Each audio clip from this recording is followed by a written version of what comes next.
Welcome to Suman TV. ఈరోజు అండి మన పాత పద్ధతిని అందరూ మర్చిపోయారు. విటమిన్ B12 లోపాన్ని ఎక్కువ మందిలో మనం చూస్తూ ఉన్నాం. బట్ మన పాత పద్ధతి ప్రకారమే మన బియ్యాన్ని సోక్ చేసుకుని దాన్ని తీసుకోవడం వల్ల విటమిన్ B12 లోపం పోతుంది అని చెప్పేసి అంటున్నారు. కానీ ఎప్పుడు తీసుకోవాలి, ఎప్పుడెప్పుడు తీసుకోవాలో మనకు తెలియదు కదా.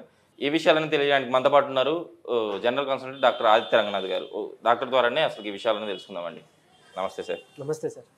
సార్, విటమిన్ B12 లోపం మన పూర్వీకులు చేసిన బెస్ట్ పనిని మనం మర్చిపోయి తప్పులు చేసి మనం లోపాన్ని తెచ్చుకున్నాం. సో అందులో ఎలా మనకు విటమిన్ B12 మనకు లభిస్తుంది, మనం B12 లోపాన్ని ఎలా తగ్గించుకుంటాం?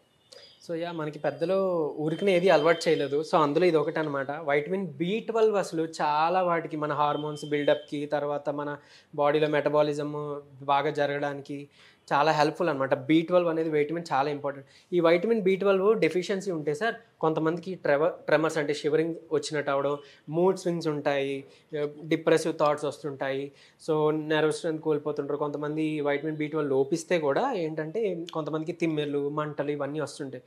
సో ఇలాంటివి జరుగుతుంటాయి. సో ఏంటి అని అంటే మనకి చాలా అంటే మనకి డైలీ లైఫ్లో చేసిన ఒక అలవాటు ఏంటంటే ఇదివరకు చలిదన్నం తినేవాళ్ళు. చక్కగా ఒక మిరపకాయో లేకపోతే ఒక ఉల్లిపాయో కట్ చేసుకొని చలిదన్నం రాత్రి కొంచెం పెరుగు తోడుపెట్టేసి లేకపోతే కొంచెం బటర్ మిల్క్ అది వేసేసి అలా చేస్తారు. లేదు అంటే గంజి మనం అంటే అలా ప్రిపేర్ చేసుకునే వాళ్ళం కదా. ఆ వచ్చే గంజిని ఇప్పుడు ఏంటంటే తర్వాత తరాల్లో ఏంటంటే దాన్ని ఫిల్టర్ చేసేసి ఓన్లీ రైస్ని తీసుకుంటాం.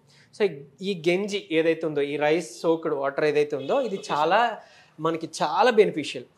సో ఇప్పుడు ఏం చేయాలి, ఎలా చేయాలి అంటే ఈ వైటమిన్ B12 మనకు రావాలంటే జస్ట్ ఒక 2 స్పూన్స్ ఆర్ 3 స్పూన్స్ రైస్ని తీసుకొని వాటర్లో నైట్ అంతా సోక్ చేసేసేయండి. అంటే మనం బాయిల్ చేసి గంజి తీయవసరం లేదు, నైట్ అంతా సోక్ చేసేసేయండి.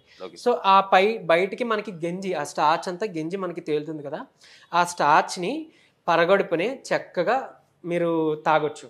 ఇంకొకటి దీంట్లో కూల్ వాటర్ యాడ్ చేసుకొని తాగితే బాడీకి చలవ కూడా చేసి మౌత్ అల్సర్స్తో బాధపడే వాళ్ళు ఉంటారు కదా ఫ్రీక్వెంట్గా, ఆ మౌత్ అల్సర్స్తో ఫ్రీక్వెంట్గా బాధపడే వాళ్ళకి ఒక కూలెంట్ సబ్స్టెన్స్గా హెల్ప్ అవుతూ మనకి మౌత్ అల్సర్స్ని రెగ్యులేట్ చేస్తుంది, తగ్గిస్తుంది. తర్వాత మనకి మనం మాట్లాడుకున్నట్టే మంచి వైటమిన్ B12 రిచ్ అనమాట. సో వైటమిన్ B12 మనకు అందుతుంది.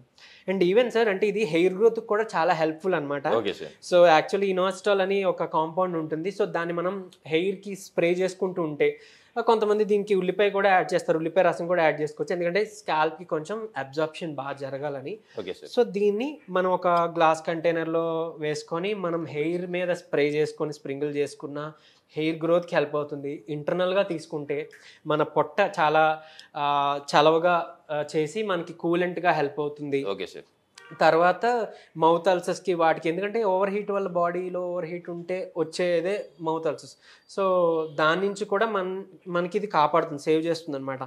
ఈవెన్ దీన్ని చాలా ఫేస్ ప్యాక్స్లో, ఫేస్ క్రీమ్స్లో కూడా యూస్ చేస్తాం. అండ్ డైరెక్ట్గా కూడా మనం ఈ వాటర్ని ఫేస్ వాష్కి వాడితే ఫేస్కి అంటే స్కిన్కి మంచి గ్లో వస్తుంది, దానికి కావాల్సిన న్యూట్రిషన్ అందుతుంది అనమాట. అండ్ ఈవెన్ ఇంకొకటి ఏంటంటే స్టడీలో తేలింది, PCOS పాలిసిస్టిక్ ఓవేరియన్ సిండ్రోమ్ ఉన్న వాళ్ళు, సో ఇనోస్టాల్ అనేది ఇనోస్టాల్ అనే ఒక కాంపౌండ్ని మనం వాళ్ళకి సప్లిమెంట్ ఇస్తే కనుక వాళ్ళ కండిషన్ ఇంప్రూవ్ అయింది అని. సో ఇందులో ఉండే ఇనోస్టాల్ కాంపౌండ్ మన బాడీలోకి వెళ్ళి ఆ మెటబాలిజం ఇనోస్టాల్గా కూడా కన్వర్ట్ అవుతుంది. సో ఆ విధంగా కూడా మనం కన్సెప్షన్ చేస్తే ఫిమేల్స్లో ఆ PCOS ప్రాబ్లం నుంచి కూడా కొంత సపోర్ట్ మనకి అందుతుంది అనమాట. హెల్ప్ సార్, మనకు ఇందులో ఉంటున్న విటమిన్ B12 వల్ల మనకి ఎలాంటి బెనిఫిట్స్ ఉన్నాయో మన ప్రేక్షకులకు అయితే తెలియజేశారు.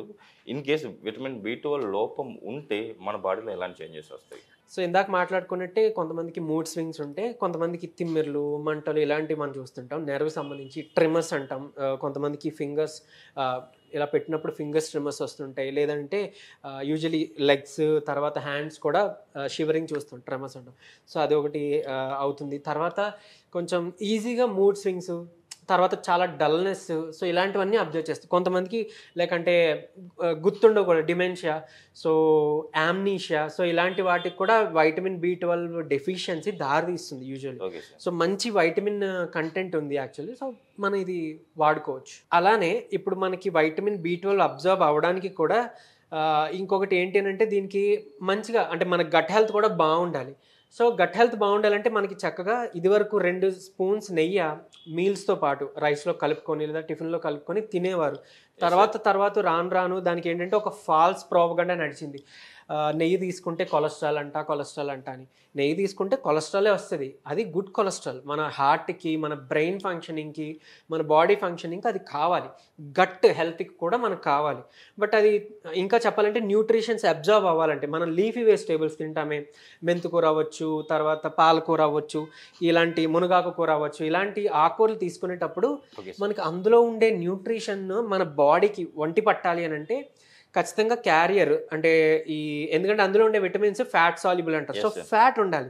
సో గుడ్ ఫ్యాట్ ఒకటి కోకోనట్, తర్వాత మనకి ఈ నెయ్యి. సో ఈ నెయ్యి కూడా మనం తీసుకోవడం అలవాటు చేసుకుంటే బ్యాడ్ కొలెస్ట్రాల్ కాదు గుడ్ కొలెస్ట్రాల్ అని గుర్తించి తీసుకుంటే కనుక మనకి ఇంకా అబ్జార్ప్షన్ బాగుంటుంది. ఓవరాల్గా హెల్త్ మనకి కండిషన్ చాలా ఇంప్రూవ్ అవుతుంది సార్. సార్ ఇంకోటి అంటే ఇది యాక్చువల్లీ మనం ఏది రా రైస్ని మనం వాటర్లో సోక్ చేసుకున్నాము. ఆ వాటర్ ఇలా వచ్చింది మనకు అడిగే వాటర్. సరే ఇంకొకటి మనం రైస్ను కడిగిన తర్వాత మనం రైస్ చేసుకుంటాం. రైస్ చేసుకున్నాం, అందులోంచి గంజి వంచుతాం. సో ఆ గంజి ఈ వాటర్ వల్ల బెనిఫిట్స్, ఈ వాటర్ వల్ల బెనిఫిట్స్ రెండు సేమ్గా ఉంటాయా? రెండు సేమ్గానే ఉంటాయి. కాకపోతే ఏంటంటే ఇది ఈజీ మేకింగ్. ఇప్పుడు ఆ 2-3 స్పూన్సే మనకి కావాలి కాబట్టి ఇప్పుడు ఎవరు గంజి వాచి అది అంటే అలా చేసుకోవట్లేదు, కుక్కర్లో చేసుకుంటున్నారు. కాబట్టి నేను ఇలా చెప్పా, ఇప్పటికీ స్టిల్ అలా యూజ్ చేసుకునే వాళ్ళు, అలా రైస్ ప్రిపేర్ చేసుకునే వాళ్ళు ఉంటే కనుక ఆ గంజి యూజ్ చేసుకోవచ్చు. కాకపోతే ఇప్పుడున్న అంటే దీంట్లో కూడా అడల్టరేషన్స్, ఈ ఫెర్టిలైజర్స్ ఎక్స్పోజర్ ఎక్కువ అయిపోయింది కాబట్టి సో దీన్ని ఇలా కడిగేసి మనం చేసుకోవడం బెటర్. అంటే మళ్ళీ అందులో ఎక్స్ట్రాక్ట్ ఆ లెడ్ అదంతా కూడా ఇందులో ఈజీ ప్రాసెస్, కరెక్ట్గా సేఫ్ ప్రాసెస్ కూడా. Okay sir.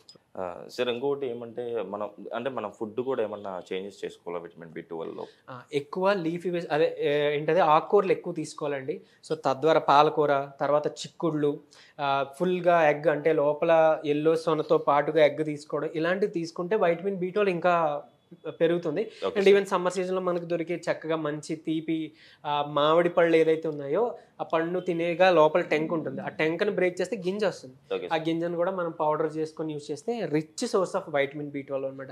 ఈ ఫుడ్ని మనం డైలీ డైట్లో ఇంక్లూడ్ చేసుకుంటే ఖచ్చితంగా మనకి B12 అనేది అందుతుంది. Okay sir. నిజంగా సార్ ఈరోజు అయితే మన ప్రేక్షకుల కోసం విటమిన్ B12 లోపాన్ని అధిగమించడానికి మన ఇంట్లో దొరికే రైస్తోనే ఆ రైస్ వాటరే యూజ్ చేయడం వల్ల మనకు విటమిన్ B12 లోపాన్ని మనం నివారించుకోవచ్చు. మనం హ్యాపీగా ఆరోగ్యవంతమైన జీవితం గడపవచ్చు. ఇంకోటి ఈ విటమిన్ B12 లోపం వల్ల ఎలాంటి కాంప్లికేషన్స్ వస్తాయని చెప్పి చాలా చక్కగా వివరించారు. కంపల్సరీ మన ప్రేక్షకులు కూడా ఇది వాడి వాళ్ళ విటమిన్ B12 లోపాన్ని తగ్గించుకుంటారని ఆశిద్దాం సార్. ఇంత మంచి రెమెడీ చెప్పినందుకు మా సుమన్ టీవీ ప్రేక్షకుల తరపు నుంచి, అట్ ద సేమ్ టైం మా సుమన్ టీవీ నుంచి థ్యాంక్ యూ.